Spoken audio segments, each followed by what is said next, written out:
ഡോർച്ചസ്റ്ററിലെ മലയാളികളുടെ കൂട്ടായ്മയായ ഡോർച്ചസ്റ്റർ മലയാളി കമ്മ്യൂണിറ്റിയുടെ ക്രിസ്തുമസ് ആഘോഷ പരിപാടി വർണ്ണാഭമായി. ഡോർച്ചസ്റ്ററിലെ മലയാളി കുടുംബങ്ങൾ പങ്കെടുത്ത പരിപാടി മലയാളി സമൂഹത്തിന്റെ സാംസ്കാരിക പൈതൃകം പ്രതിഫലിപ്പിക്കുന്ന ഒന്നായി മാറിയിരുന്നു. കുട്ടികളും മുതിർന്നവരും ഒരുപോലെ പങ്കെടുത്ത വിവിധ സാംസ്കാരിക പരിപാടികൾ ആഘോഷത്തിന് നിറം പകർന്നു. ക്രിസ്തുമസ് ഗാനങ്ങൾ, സംഘനൃത്തങ്ങൾ എന്നിവ വേദിയെ ആവേശഭരിതരാക്കി.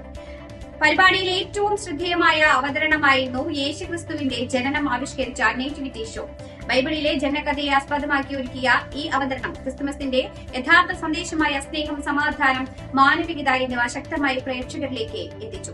സാന്താക്ലോസിന്റെ വരവ്, കുട്ടികൾക്കായുള്ള പലതരത്തിലുള്ള വിനോദ പരിപാടികൾ, സമ്മാന വിതരണം എന്നിവയും സംഘാടകർ പരിപാടിയുമായി ബന്ധപ്പെട്ട് ഒരുക്കിയിരുന്നു. വിദേശ നാടുകളിൽ കഴിയുന്ന മലയാളികൾക്ക് പരസ്പര ബന്ധം ശക്തിപ്പെടുത്തുവാനും പുതുതലമുറയ്ക്ക് സ്വന്തം സംസ്കാരവും ആഘോഷങ്ങളും പരിചയപ്പെടുത്തുവാനും ഇത്തരം അവസരങ്ങൾ ഉപകാരപ്പെടുമെന്ന് കമ്മ്യൂണിറ്റി അംഗങ്ങൾ അഭിപ്രായപ്പെട്ടു.